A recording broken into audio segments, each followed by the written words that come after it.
Welcome to Nightlight. Step away from the mainstream and gather around as we enlighten the world and our realities and travel this cosmic journey we call life. Join us as we share with you and provide that beacon that can guide us all to a better way. Explore with us as we examine a metaphysical montage of spiritual insights, covering everything from the mundane to the magical, UFOs to unicorns, and everything in between.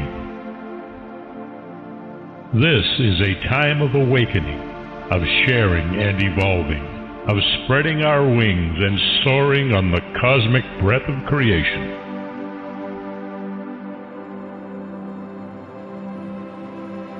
Come and join with other light-minded spirits as we weave our lights together to seek understanding, enlightenment, and with a little luck, some wisdom.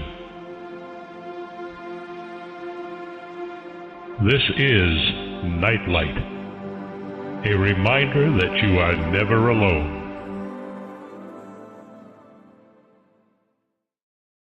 Welcome to Nightlight, everybody. It's been a while. We had an ice storm, and so things got a little backed up and slow here, but we're back on track. And we have a wonderful book that we're going to be talking about tonight that I'm very excited about. It's so appropriate for the times. It's just amazing and so appropriate for what all of us are going through right now. It's called Alchemical Lightwork, and it's a book about how to manifest light and engage in a path of spiritual regeneration, drawing on a profound alchemical tradition with rich history. This book reveals the significance of light in spiritual life to transcend materialism and seed new cultures rooted in authentic wisdom.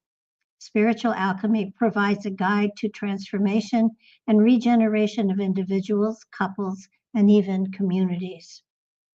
This author shows how working in this ancient tradition can foster spiritual awakening and healing in a dark age of technological materialism. The author is Dr. Arthur Versluis, and he's president of the Heroes Institute, a nonprofit devoted to realizing the sacred in contemporary life. He's the former chair of the Department of Religious Studies at Michigan State University, and he's written numerous books, including Sacred Earth and Secret History of Western Sexual Mysticism. It's also, I just realized, you know how it is, that he comes from an area where I spend a great deal of time. I went to Eastern Michigan University many decades ago. And it's horrifying to say that it actually was many decades ago. So welcome to the show, Arthur. I'm so glad you could be with us tonight. Well, thank you. I'm pleased to be here, and thank you for the invitation.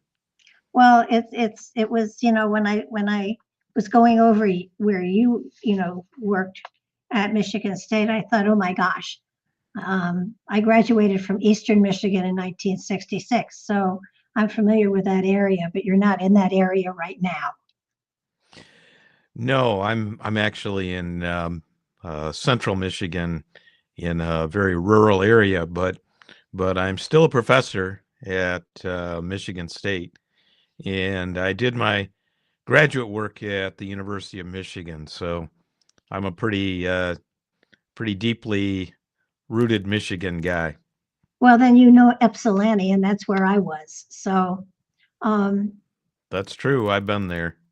Yeah, well, more than once. Actually, though, it was so long ago. My son and daughter-in-law visited U of M when they were taking their daughter to check it out, and they went through Ypsilanti, and he said, well, it's a really big school. And I said, well, it wasn't when I was there. It was very small, but times have changed. I don't think I'd even recognize it if I went back there.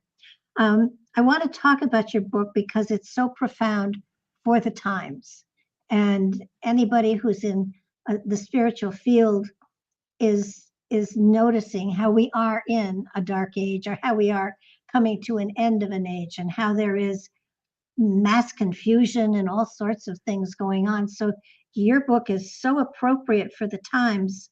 I know how long it takes to write a book, so you must have been preparing for this for quite a while. But what pushed you? What was it that inspired you to write this book at this time?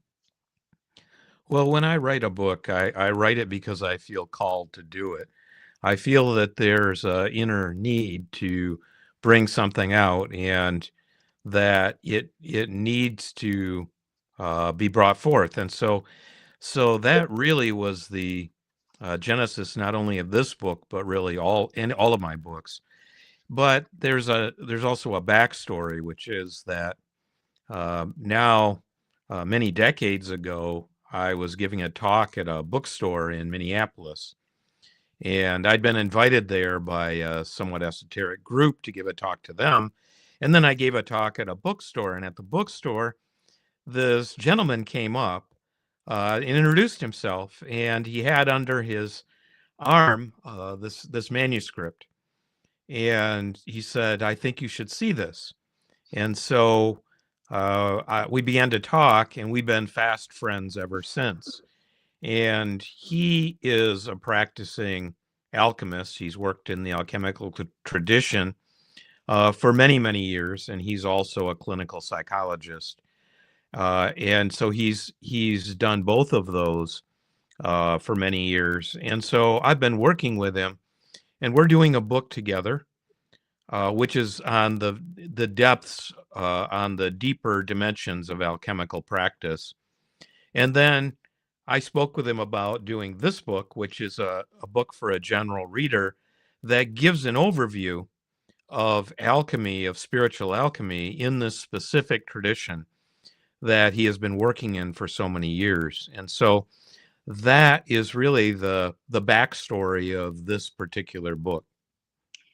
Well, most people are familiar with that term when it comes to let's turn lead into gold. You know, that's where alchemy and people's understanding of it, many people's understanding of it kind of stop. So go a little deeper in explaining what alchemy is, because I think people don't understand how it can be applied to them and their spiritual journey. Well, that's true. And there are different kinds of alchemy. The kind of alchemy that is all alchemy is transformative, in the sense that all alchemy is about repair, renewal, returning to a primordial or pristine state. The fundamental idea of alchemy is that we are fundamentally, primordially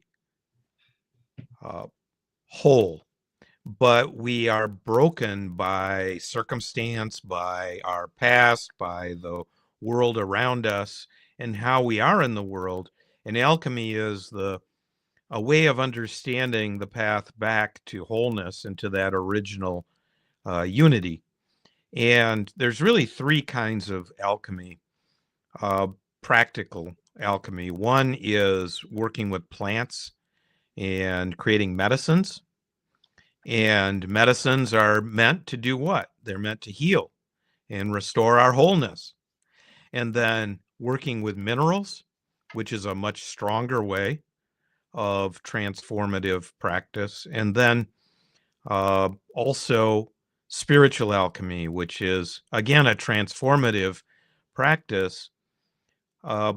Each of them are different expressions of the same thing. Well, when you talk about spiritual alchemy, first of all, the spiritual is an aspect that most people, at least that I know these days, are working on a spiritual pathway. But I don't think that a lot of people understand that the spiritual pathway is not an external one, but it's an internal one.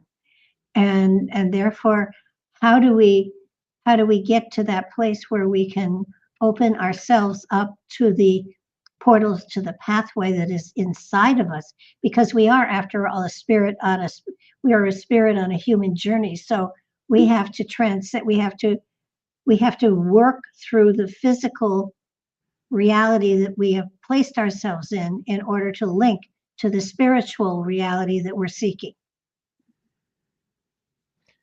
That's true. And alchemy is a way of understanding this path that you're talking about, a transformative path. It provides a map, and the map takes us through darkness to illumination and then to flourishing. And so it gives you stages, and it gives you an overall path in terms of understanding the terrain that's applicable to any religious tradition. Alchemy is found in Christianity, in Christian tradition, which is the form that I've been taught.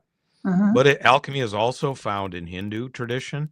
There's Buddhist alchemy, and I refer to that in the book a little bit. Yeah. And there's also Islamic alchemy. There are a whole variety of different alchemies. And that's because alchemy can be applied to different spiritual traditions, different religious traditions, but it provides a general map. And so it's very useful, actually.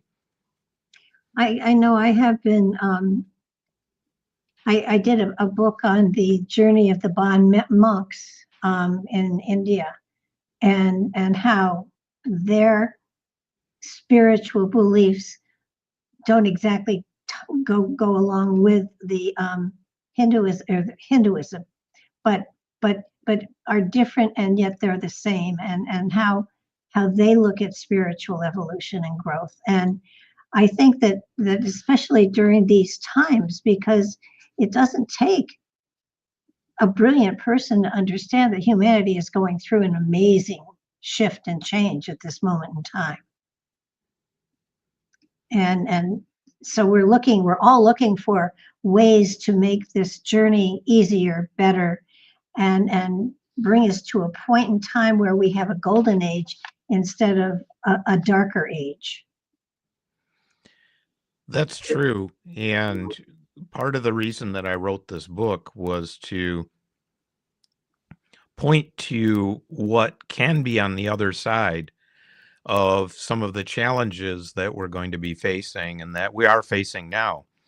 That on the other side, there is the possibility for us of creating a more grounded, a more whole and integrated way of being in the world that incorporates the three realms, which is not only the human realm, but also the natural and the spiritual, so that all three of those are interconnected. And in order to have a culture, to have a living culture, you need all three of those realms to be interwoven, interconnected. Otherwise, without that, there isn't actually a culture. A culture requires having a spiritual dimension and also integrating that with the natural world. And so that's something that increasingly for the last several hundred years has not existed in the West very much. And now in the modern world as a whole, it doesn't exist very much. But it has to exist because it's the natural way of being in the world. And so alchemy points toward that and that kind of integration and wholeness. And so that's really what the book is pointing towards. I know when if you go far back in time to when it was just Pangea, there was that's my watch. It's not. Oh. I'd love to say that spiritual saying, yes, she's right. Now, why did I say that? I could have said, look, Spirit is telling us, yes, this is exactly what this is. If you go back to the time of Pangea, it was one land. We were one people.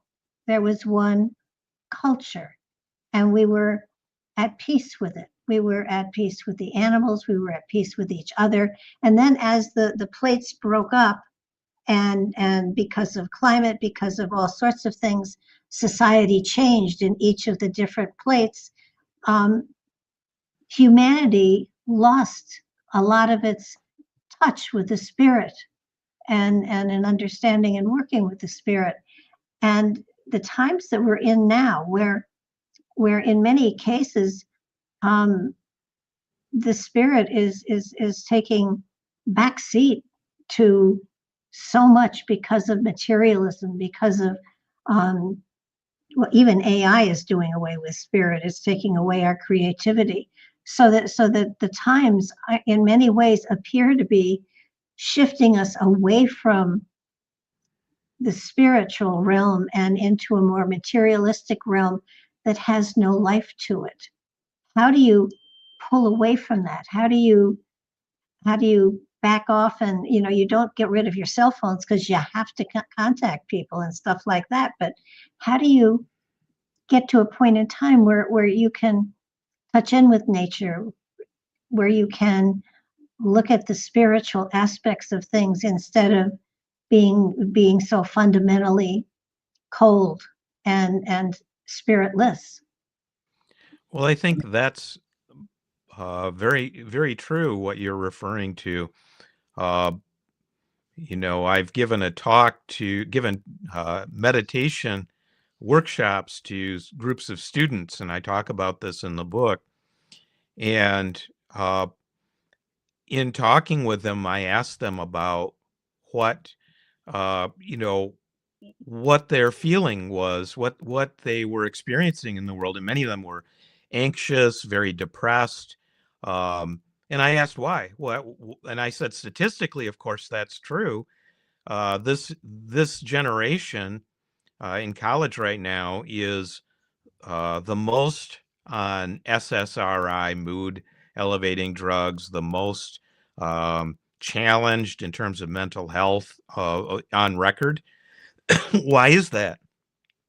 And the students told me in the discussion, it's often and largely driven by social media, that social media is very addictive, and they falsify their reality because they see their friends falsifying their reality about how things are, and their anxiety comes to a large extent from that.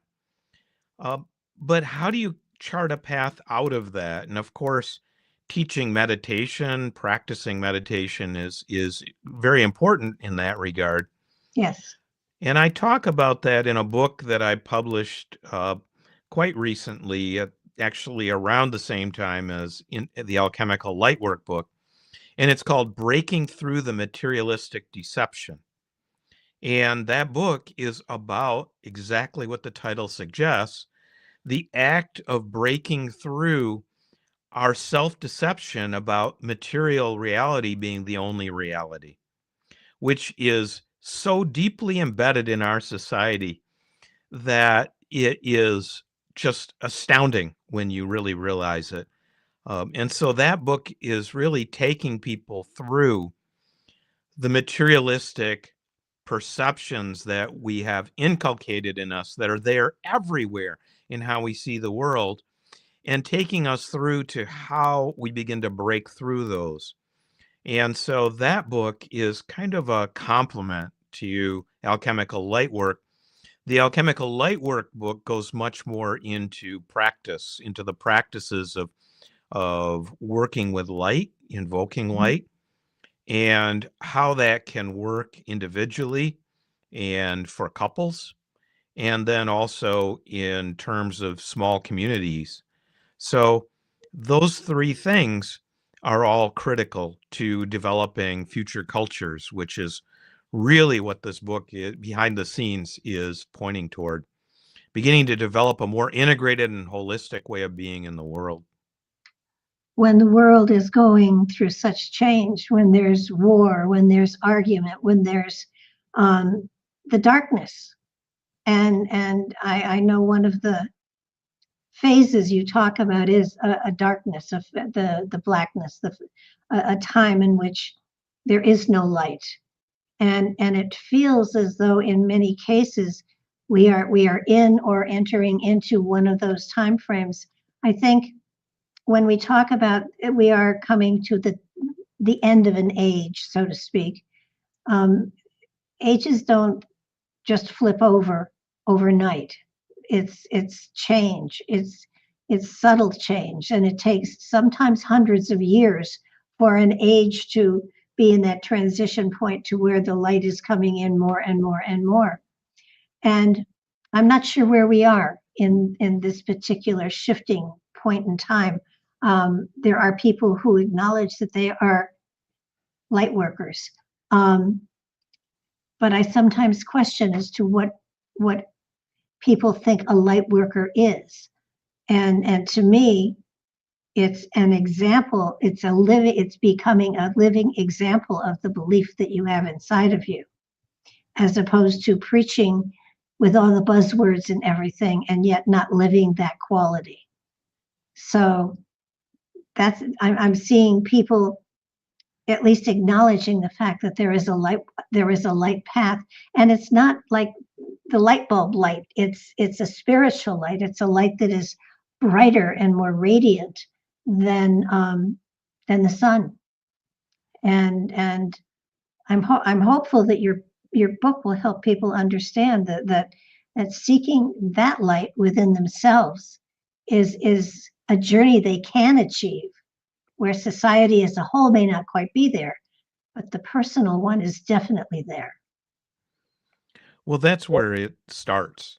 That's where it has to start. And that's where the book is really aimed at finding yourself in contemporary society. It's difficult to do many things. Society around us seems to be in some ways breaking down, in other ways stronger. And at the same time, we're caught in a kind of era of this breaking down of barriers, this kind of dissolution that's happening, where, for example, you mentioned AI. Well, Yeah. we're living in a time in which many people in these AI corporations talk openly about replacing 50% of the jobs of the population, or 60%. Now, let's just imagine that. Imagine the disruption and dissolving quality of that. It's essentially, if you look at the conjunction of Saturn and Neptune in Aries that's coming up, Saturn as rigidity and structure, and then the kind of nebulous dissolving quality of Neptune. That's, in a nutshell, that's a mythological way of describing the world in which we find ourselves, where the things we take for granted are dissolving around us. Yeah. And so that's actually, that is intensifying. So we're moving toward a kind of greater fragmentation and dissolution. And where do you find solid ground? Where do you find stability? And the only answer has to be first within. Yes. So we have to start within and ground ourselves. And the way we do that is through contemplative or meditation practice, being aware of light and illumination, which is there in all of the different religious traditions, but in some is really highlighted and emphasized. And so you draw and invoke light, you invoke the light within a religious tradition. That is essential. And that is essential to personal transformation. But it also can be expanded beyond oneself. And so that's all important, because the time we're moving into, more and more things are dissolving around us. Yeah. And so it's the time to point out that these things exist, including in the West itself. These are Western Christian traditions that I'm talking about here. Yeah, I think that's an important thing. In no way, shape, or form am I saying anyone should forego their religion.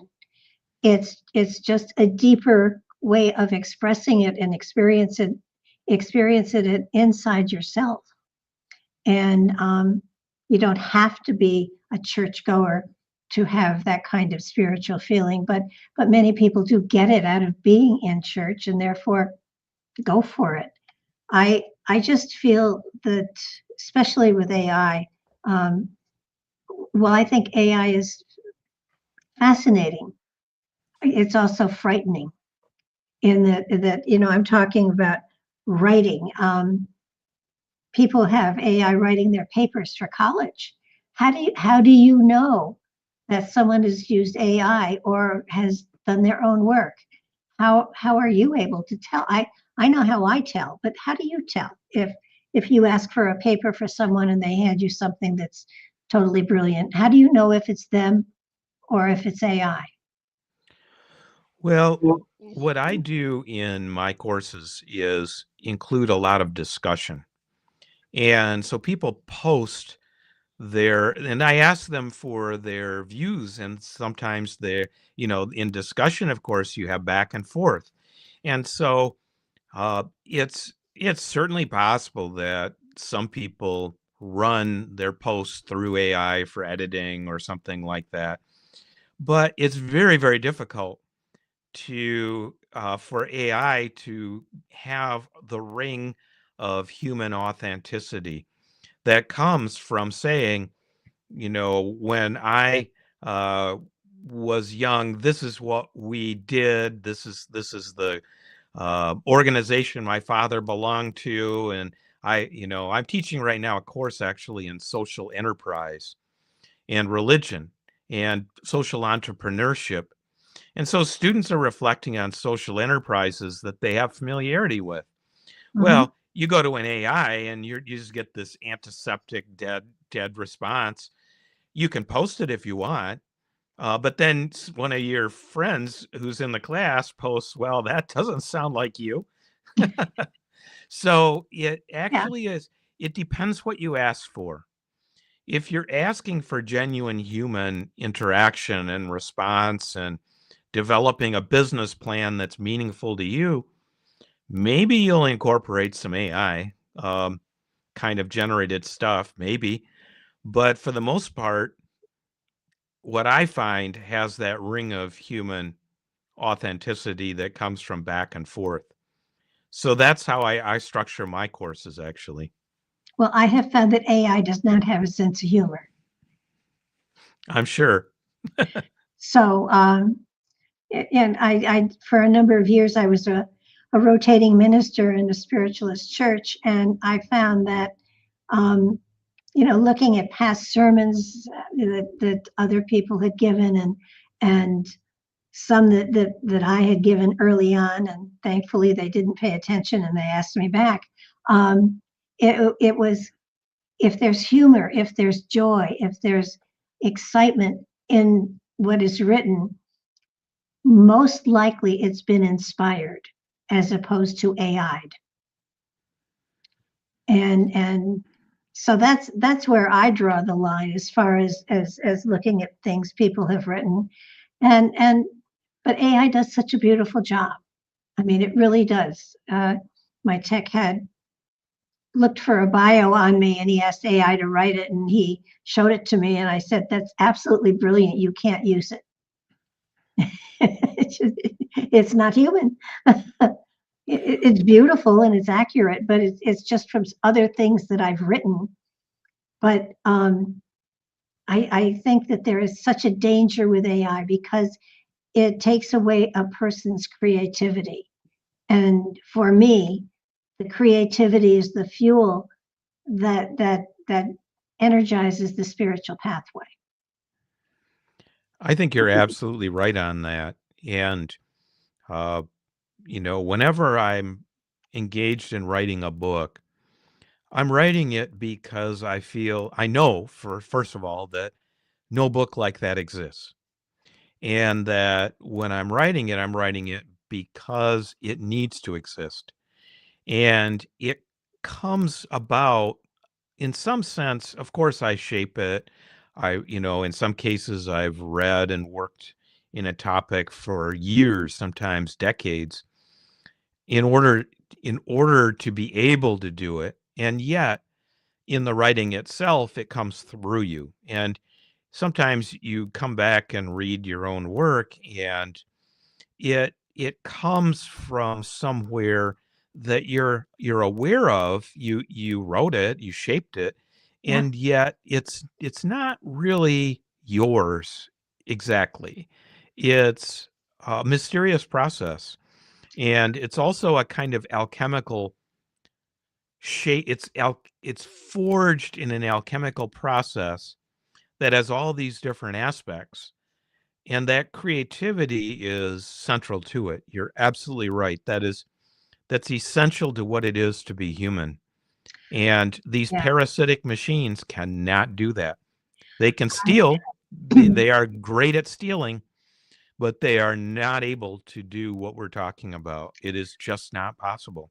I found in a lot of my material, I found something I thought was really beautiful, but didn't know who wrote it. So I sent it through one of those, is this original, or, and it came back that it was taken from somewhere else. And so I started to look for where it was taken, and it was taken from me. So Yeah. I plagiarized myself. And I've had the same experience. I was looking at. I asked several of these systems about a topic that I'd written on, and so I got a beautiful response back. And then I said, put in the documentation, and the documentation was all my work. yeah, It's stolen. It's just a glorified form of plagiarism, really. That's actually what it is. yeah. So Well, human creativity, you're absolutely right. That spark of creativity is the essential thing.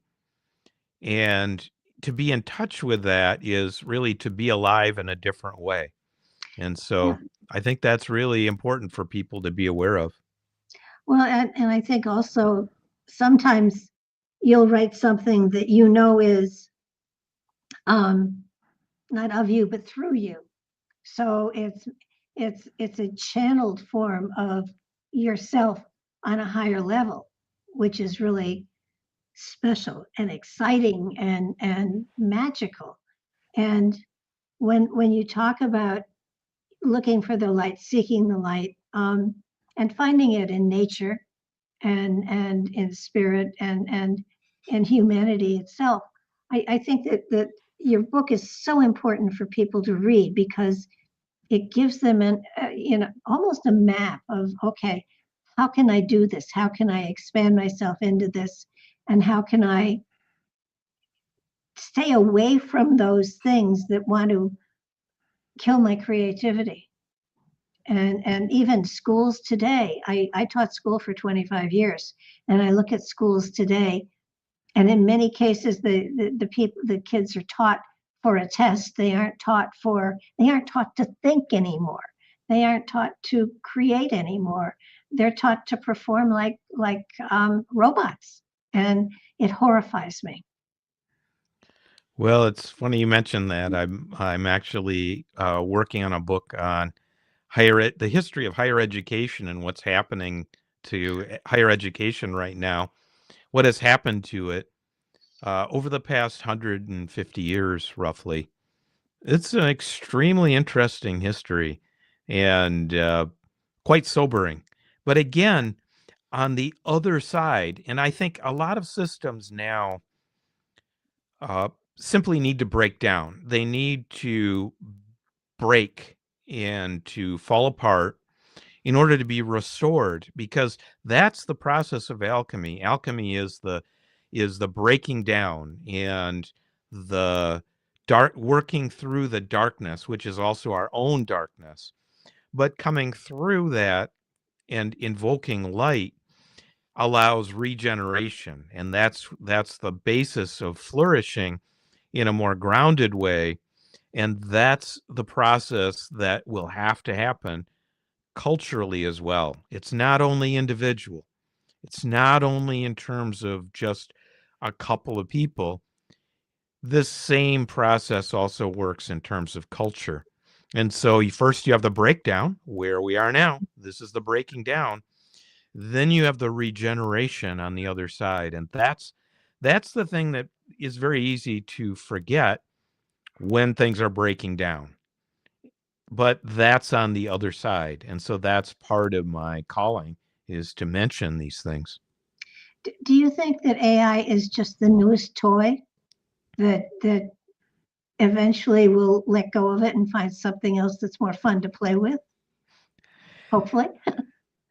Well, there are different ways to think about this and to understand what's happening around us. Really, there are two broad movements. One is centralization, and AI is about centralization. It's about the centralization of power through technological complexity, which requires huge capital expenses and enormous toll on the natural world. So it is in many ways a kind of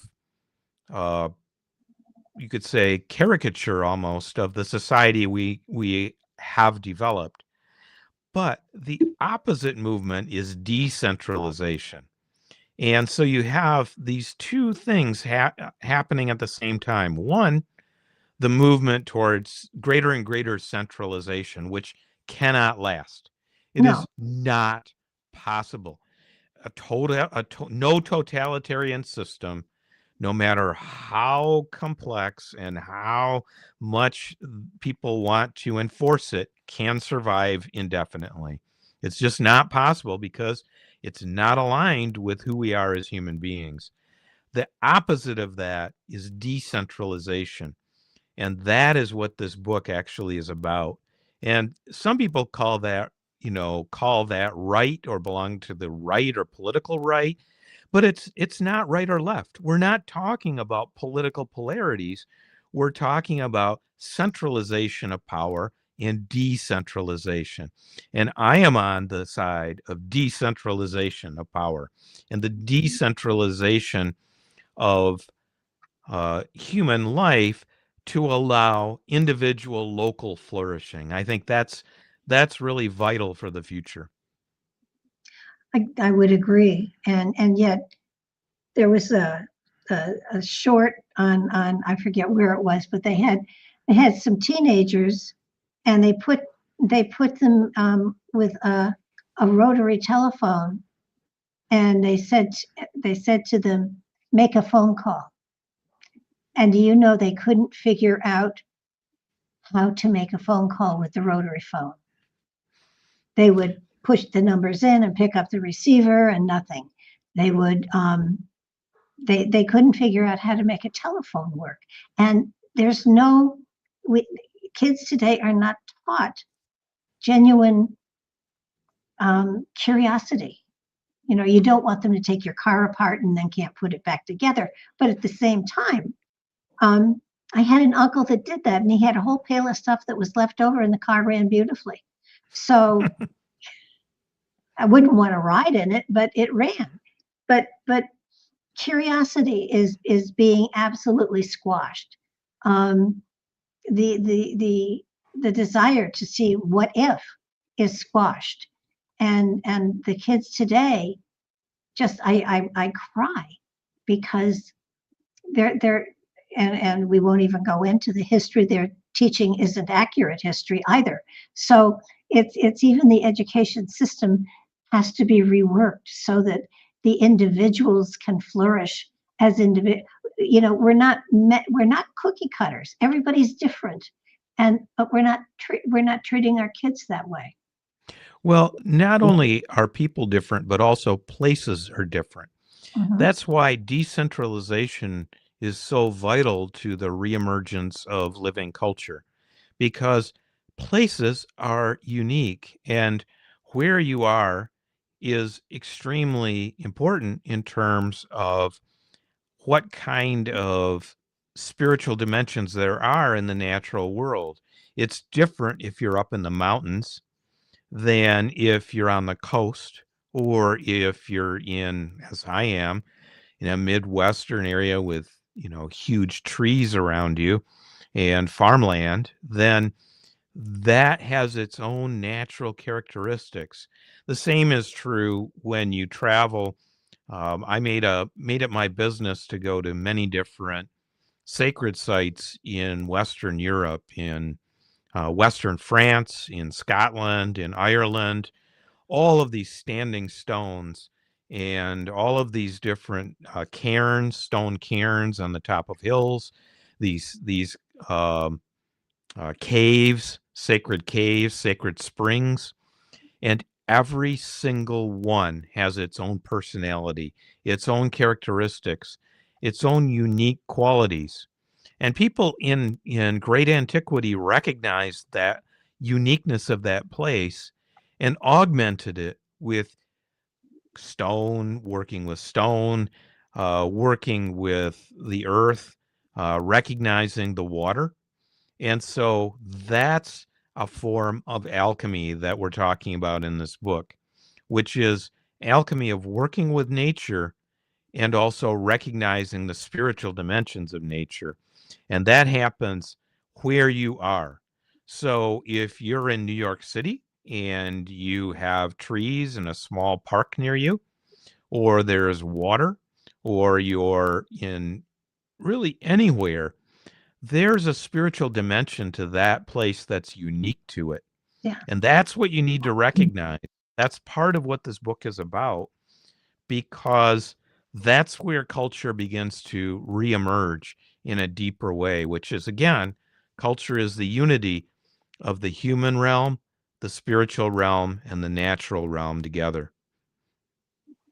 I think that, again, your book is so important because it does bring that out. I know a number of years ago, my late husband and I did a whole documentary on the stone structures that are all throughout the Northeast, the stone chambers, and nobody's been able to say or determine what their purpose was. They're all corbelled construction, and the Indians didn't do them. They don't know who did them. There are many of them oriented to the sunrise and sunset on the solstice, and here we have something so magical and so spiritual, and people are saving garbage in them. They are being torn apart for patios. Where once in the New York area there were 800, it's now down to about 200. And here is a spiritual aspect of our past that is being destroyed because we don't understand it, instead of trying to understand it. Well, that actually happened also in France about 2 or 3 years ago. In order to put in a home improvement store, this company swept in and took out an entire, in Western France, there are some just astonishing standing stone arrays. They're called arrays because there are thousands of standing stones in these arrays. They look like warriors lined up in the fields. And this company bought this property, and they just wiped one out and put in a home improvement store.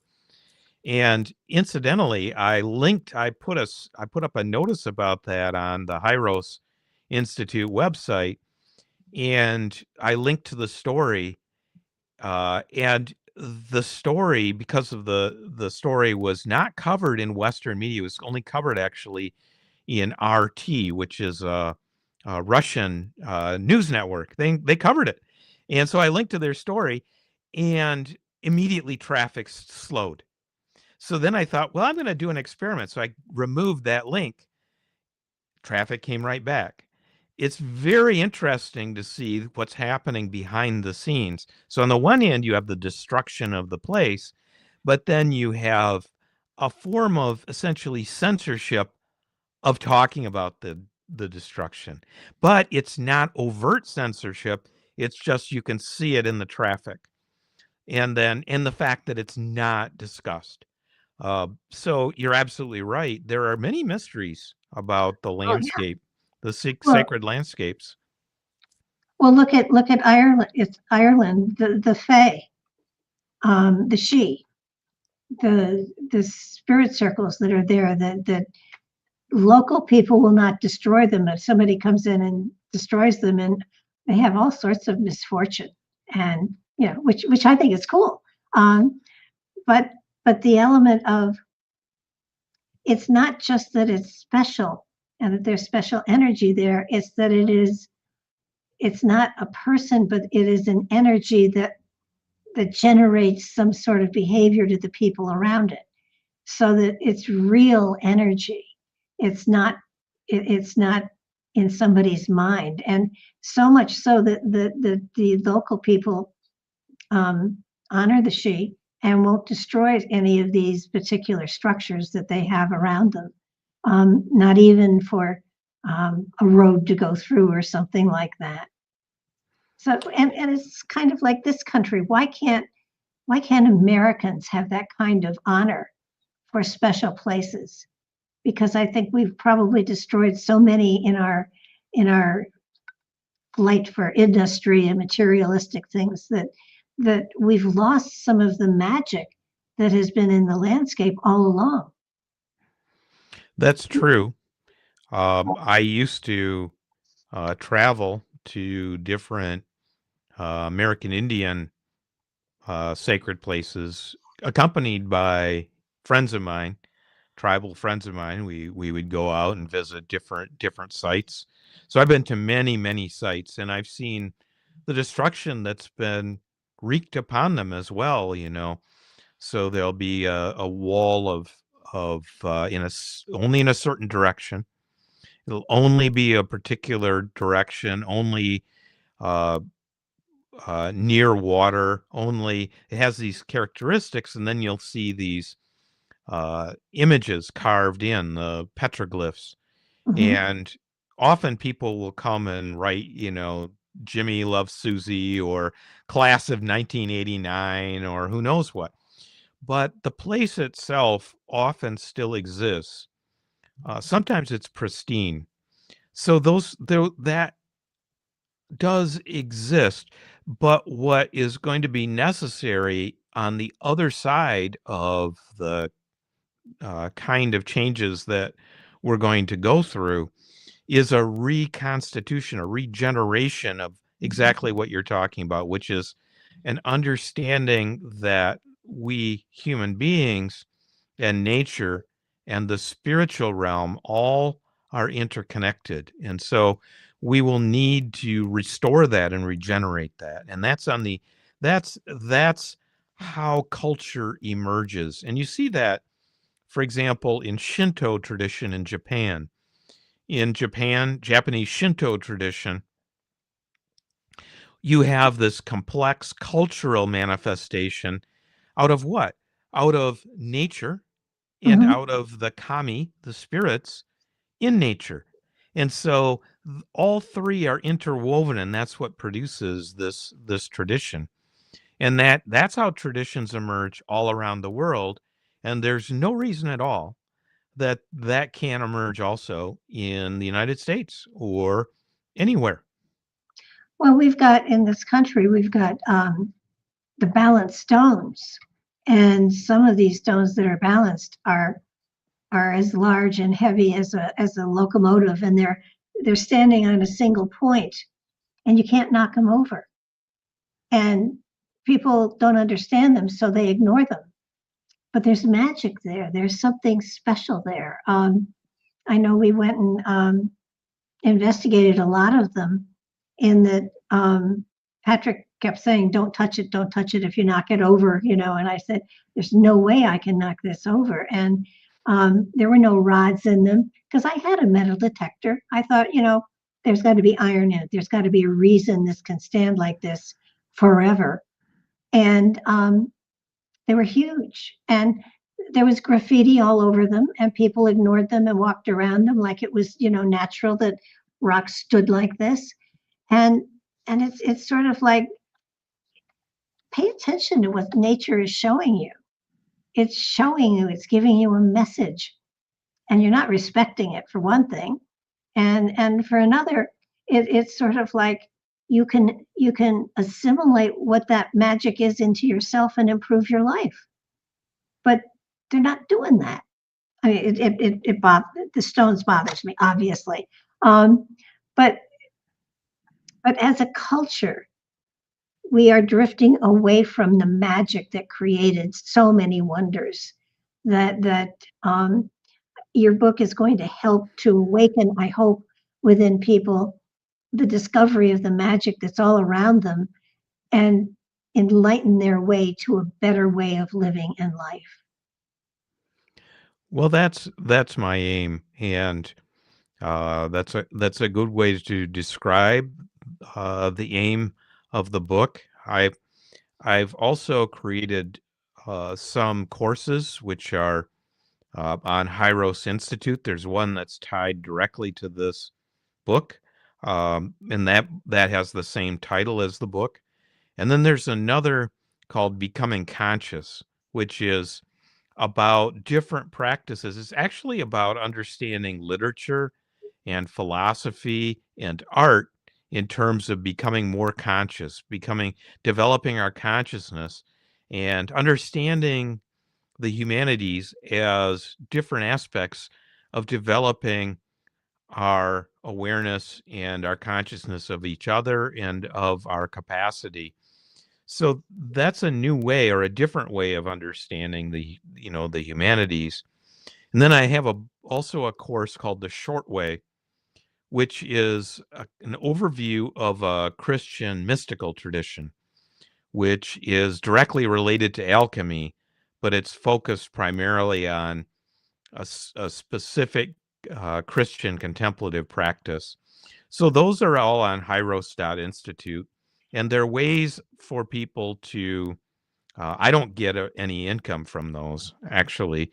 Anything that goes to those courses then goes to support the site, which is meant to help develop and provide resources for people. And so those are some things that people can do practically, because there are exercises and different practices that are within those courses. Well, I think I've interviewed hundreds, maybe even thousands of people who are in the spiritual field, and without fail, they all speak of using a form of meditation of some sort to help make a connection to the spirit within. And I think, and you do the same. And, if so many people from so many different directions and so many different modalities are saying the same thing over and over and over and over again, it would stand to reason that there's got to be some sense to it. And the element of meditation is so simple. It's kind of like it's so simple people won't pay attention to it. Now, if you could get a master's degree in it, then maybe they'd want to do it. And if it costs a lot of money, then again, absolutely they would do it. I have met people that have notebooks full of certificates they got from weekend things that if you look at it, they're a shaman, they're a this, they're a that, and it hasn't changed their life any. All they did was pay money for a certificate. And that old saying about college degrees, with all due respect, it's more of the same and piled higher and deeper. And as far as intellect and wisdom go, but if you aren't learning from it, it's just a pile of paper. And meditation should be made to seem more difficult, then maybe more people would do it. I think that people who are called to do it, who feel that kind of inner call, will do it, and there's a resonance there, and so that's who it's really meant for. And I think in terms of there's all of the different certifications and different things one can do. What I'm saying is that what will happen as this dissolving around us continues to intensify is that life itself is going to encourage us to do the things that I'm talking about in this book. In other words, it's the opposite of getting a certificate for the sake of a certificate. It's rather, this is how things actually are. And as life, as society around us uh, shifts and dissolves in so many different ways, I think your term end of an age is not inaccurate. There's also the beginning of an age. And where does it begin? It begins within this turmoil. It Yeah. begins within what we're experiencing now. So in some sense, life itself is pointing us toward this regeneration. And that's really what I feel called to mention to people. Well, I think too, when I say to everyone, a form of meditation is a good idea. Because everybody is so different, the form of meditation that you find works for you is going to be different from everybody else's. It's not, I mean, yes, there are traditional different forms of Tai Chi and all sorts of kinds of meditation. But if you can find something that allows you to be at peace and to listen to your spirit and to blend yourself with nature and the environment around you, then you found a form of meditation that works for you. And it doesn't have to be traditional. It can be unique unto yourself. Well, definitely being in the natural world itself is a form of contemplation. And when you think about how people lived, say, 500, 700 years ago, when you had to walk along a trail or ride a horse along a trail between towns, and there's forest and wilderness, it's a very different way. And the natural patterns of working with nature, planting, harvesting, you know, being connected to those cycles is itself contemplative practice. Yes. And that is something that everybody who gardens and farms has some familiarity with. And that is a form of practice. There also are meditation practices that have been developed and perfected over many, many centuries. And the Tibetan Buddhists in particular, Oh yeah. Vajrayana Buddhism has extremely developed maps and maps of consciousness and maps of what happens when you do this happens. Yeah. And when you do this happens. And so that's actually a place that I have significant amount of experience with. And Tibetan Buddhism, Vajrayana Buddhism, has been extremely important for me and helpful. So being in nature and having meditation and other practices, very important. It is, and it's a start, and it can only get better and better the more you involve yourself in it and wrap yourself in it. I just noticed our time, and we have only just scratched the surface here. But I want to thank you so much for being here and sharing your book with us, because it's an amazing book. It's not a hard read. It's a really good read, and it's one that you don't want to put down. It's not a struggle to get through. I've had a few of those 800-page books, but I know more about arrowheads than anybody ever should know.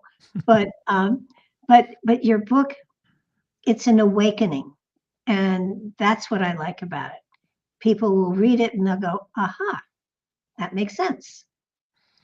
And it also has some illustrations in it, color illustrations that have never been published before, which show alchemical transformation through the figures of a king and queen, male and female, going through these different processes of transformation. So it also has images in it and different aspects that I think people will really enjoy. And I really appreciate the invitation to come and talk about it a little bit with you and discuss our modern age and where we're at and where we're going. Oh, And I really appreciate the opportunity. I'm going to have to check out some of your other books and see if I can't get you back. That sounds good. You've got a deal. Okay, thanks so very much. And thanks everybody for being here. And we will be back shortly and catch up on the shows that I missed. Bye-bye now.